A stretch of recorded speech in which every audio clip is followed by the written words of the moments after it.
ब्रेकनंतर आपल्या सगळ्यांचं पुन्हा एकदा स्वागत आणि यानंतर घेणार आहोत राज्यभरातल्या अन्य काही घडामोडींचा वेगवान आढावा।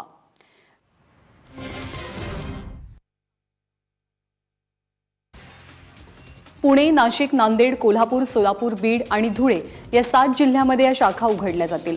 रिझर्व्ह बँकेने राज्य सहकारी बँकेवर नव्या शाखा उघडण्यासंदर्भात मार्च 1996 मध्ये निर्बंध लादले होते।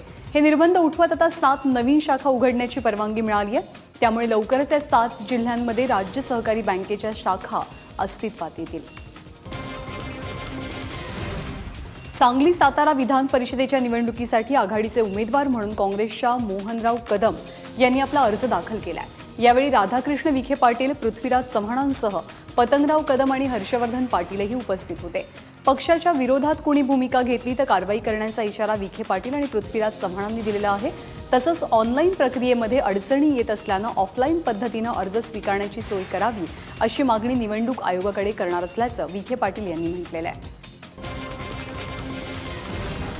सांगली ते राष्ट्रवादीत विधान परिषद आणि स्थानिक स्वराज्य संस्थांच्या निवडणुकीच्या तोंडावरच भूकंप होण्याची शक्यता आहे। सांगली सातारा विधान परिषदेची उमेदवारी मिळत नसल्यामुळे दिलीपराव पाटील नाराज आहेत। दिलीपराव पाटील हे जिल्हा मध्यवर्ती बँकेचे अध्यक्ष आहेत। नाराज दिलीप पाटलांनी फेसबुकच्या माध्यमातून आपली नाराजी व्यक्त केलेली आहे। तर दुसरीकडे इस्लामपुरात जयंत पाटलांचे समर्थक निशिकांत भोसले विरोधी गटात सामील झालेत। राष्ट्रवादीला शह देण्यासाठी विरोधी गटातून नगराध्यक्षपदासाठी निशिकांत पाटलांची उमेदवारी जाहीर झाली आहे।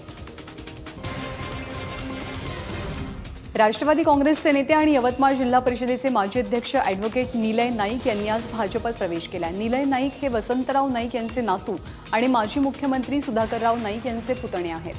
भाजप प्रदेशाध्यक्ष रावसाहेब दानवेंच्या उपस्थितीत त्यांचा पक्षप्रवेश संपन्न झाला। राष्ट्रवादीमध्ये असताना त्यांना प्रवक्ते, राज्य सचिव अशी महत्त्वाची पदं भूषवण्यास मिळालेली होती। त्यामुळे ऐन स्थानिक स्वराज्य संस्थांच्या निवडणुकीच्या वेळी नाईक यांच्या जाण्यानं राष्ट्रवादीला फटका बसलेला आहे।